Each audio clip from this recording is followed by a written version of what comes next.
यदि आप हमारे चैनल के सभी गाने को पसंद करते हैं तो डीडी प्रोडक्शन हाउस के यूट्यूब चैनल को लाल बटन दबा के सब्सक्राइब करें और घंटी के निशान को जरूर दबाएं।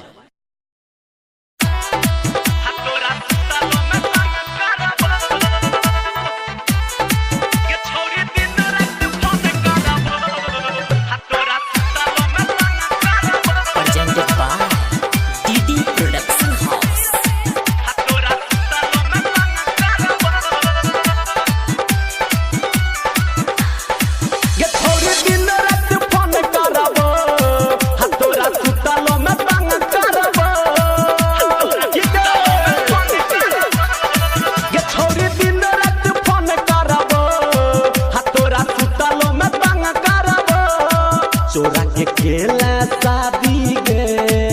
भेले हमर बर्बादी गे जाना हम नहीं दम धरब हा तोरा सुतलो में फोन करब गे छौरी दिन रात तंग करब हा तोरा सुतलो में फोन करब की गे डीजे सुमित सतीश रेमा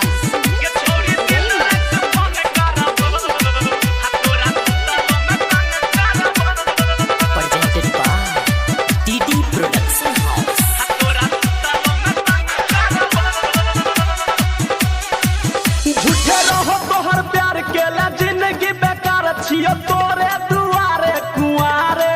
हा दिल टूट गेलै गे साथ छूट गेलै गे केला लोभ के मेटर बेकारे झूठे रहो तोहर प्यार केला जिंदगी बेकार छियो तोरे दुआरे कुआरे हा दिल टूट गेलै गे साथ छूट गेलै गे केला लोभ के मेटर बेकारे झूठे सपना देखे लगे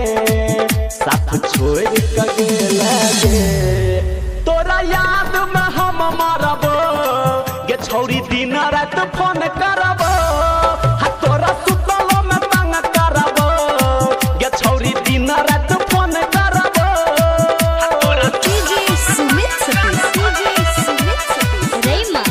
गे छौरी दिन रात फोन करब हा तोरा सुतलो में तंग करब हा तोरा सुतलो में पियावा के घर के हमारा बेघर तोहर मनसा जबात ई बुझतो गे देह तोड़ देतो गे तोरा छोड़ देतो गे फेर बीतल बात ई सुझतो गे गेल पियावा के घर के हमारा बेघर तोहर मनसा जबात ई बुझतो गे देह तोड़ देतो गे तोरा छोड़ देतो गे फेर बीतल बात ई सुझतो धर्मवीर धुरंधर के फेंकला दिल के अंदर से राघव राज संग हम हियब गे छौरी दिन रात फोन करब हा तोरा सुतलो में तंग करब गे छौरी दिन रात फोन करब गे छौरी दिन रात फोन करब हा तोरा सुतलो में तंग करब की गे गे छौरी दिन रात फोन करब चोरा के खेला शादी गे भेले हमर बर्बादी गे जाना हम नहीं दम धरब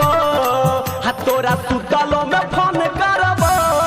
गे छौरी दिन रात तंग करब हा तोरा सुतलो में फोन करब की गे recording by DD production house Sakri 97 084 45 7।